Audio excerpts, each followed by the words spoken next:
This August really is the month where communication is key for you, Aries, as well as a place where you feel at home, whether it's your actual home or something else. I am Nadia, the astrologer for people who don't believe in astrology but want to get their August forecast. And this is your August forecast, Aries. We'll go chronologically and start with Venus that entered Cancer on the 31st of July and will stay there until the 25th of August. So if you want to rely on Venus's help in enjoying life, the area of your horoscope ruled by Cancer is a good place to start. In your case, it is home, family, and maybe also roots in as broad a sense that works for you. Venus here loves it when you feel so much security and belonging that your heart opens up and you become more loving and generous and soft. Now, in the very first days of August, Venus here will be feeling uncomfortable because of the hard aspect it will be forming with the demanding Saturn and Neptune in your own sign.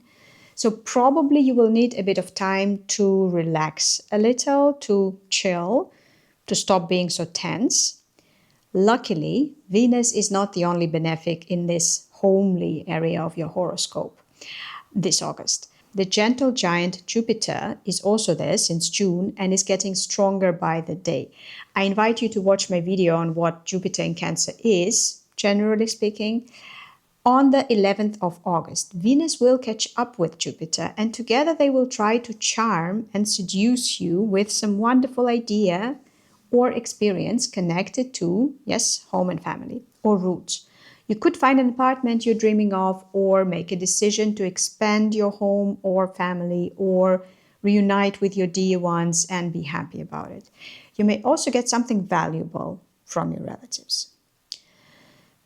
Also in the beginning of the month, on the 7th of August, Mars will leave Virgo and enter Libra, which Libra rules your area of important one-on-one relationships. That includes romantic relationships, but also important friendships, creative or business partnerships. Whereas Mars, there's action, especially for you since your sign is ruled by Mars. So after the 7th, there definitely will be some action between you and the important but equal to you people in your life. It may start out as a conflict, but if you manage to convince yourself and your counterparts in your good but also serious intentions, and in the fact that you do not avoid conflict specifically because the relationship is valuable and important to you, chances are very good that this conflict will be productive and will strengthen the relationship.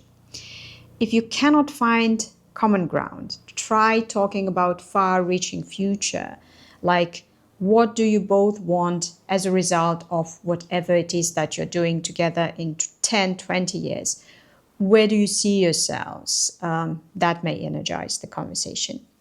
There will be a full moon in Aquarius on the 9th of August. Nothing special for you. You don't need to do anything to prepare, unless maybe just pay a little bit more attention to how your priorities around socializing and networking have shifted since 1 or 2 years ago, or to what has changed in what your positive ideas of future are. Then we will experience a collective relief of Mercury turning direct in Leo on the 11th of August. For you, that's an opportunity to really, truly reflect on how you are doing in the area of creative self-expression and on how the social reality is influencing that. It's not an easy topic to tackle, but if you care at least somewhat about creative self-expression, give it a go, even if you wouldn't like some of the facts or thoughts that relate to it. The way it is in your life right now, it probably won't be a completely new topic to you since so much has already happened in this part of Leo sign in the previous few weeks. Mercury out of its retrograde may help you to come to some conclusions that are actionable or at least illuminating. And just to give you a perspective, the generous Jupiter that is now gracing your area of home and family will move to this creative area of your horoscope in the summer of 2026. So dream bigger, and it's okay to focus on minor things now, but more will come, and this is why it's worth reflecting on it. This Mercury turning direct can also make things run more smoothly with your children, your lovers, also the past ones, and your party friends, let's say it like that. Now to the heavy hitters of the month.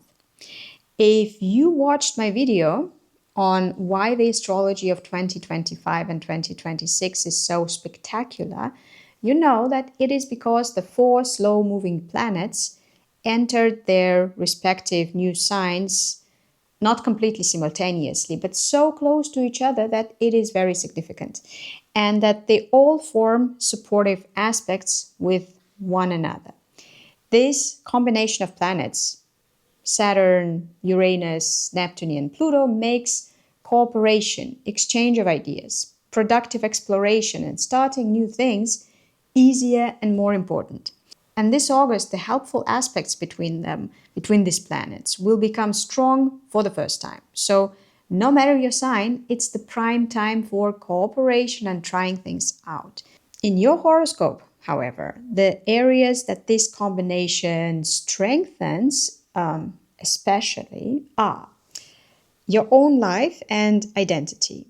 What you want to do with your life, basically, who you want to be as the main character in your story. 2, ideas, especially original, pioneering, cutting-edge ideas that excite you and that are at least somewhat controversial. And 3, your social circle, or dreams, hopes, ideas about the future that are somehow connected with truth and power and raw energy. This constructive, helpful combination will be strong all month long, so all throughout the month, wherever you feel like thinking about your life, try to connect these 3 areas somehow.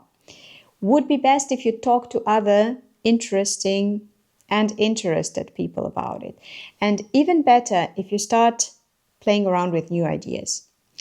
It's okay if it's just a test right now. This combination will become incredibly strong in the first months of 2026 and then in the second half of 2026 once more. So you may be standing at the very beginning of a project or plot that has a lot of potential. Again, talk to others, try things out, and let those things be at least relatively new and interesting. On the 23rd, we have a new moon in Virgo, a very fresh and energy-dense one.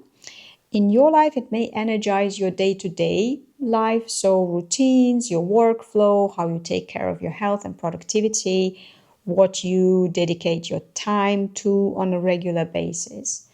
In the days surrounding the new moon, but especially in the days after it, try shifting something in your day-to-day. It may be a small thing, but that would be a bit of a waste. If you want to get bonus points, get yourself an obsession with something potentially super interesting. Like if you develop an interest in a topic, how would you feel about actually investing time and effort into really studying or researching it every day?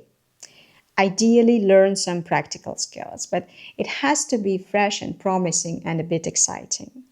Finally, on the 25th of August, Venus will leave Cancer and enter Leo, which, remember, Leo rules your area of creativity, romance, fun, joy, and children. Venus here automatically means that extracting pleasure from those joyful activities will become easier. Your children may seem more appealing and entertaining and attractive. Flirting will come easier to you. Partying will not stress you out as much. Pay special attention to these areas on the 26th and 27th when this Venus will be forming aspects to half the solar system. Be honest to yourself about your desires, but also creative and constructive in how you go about them.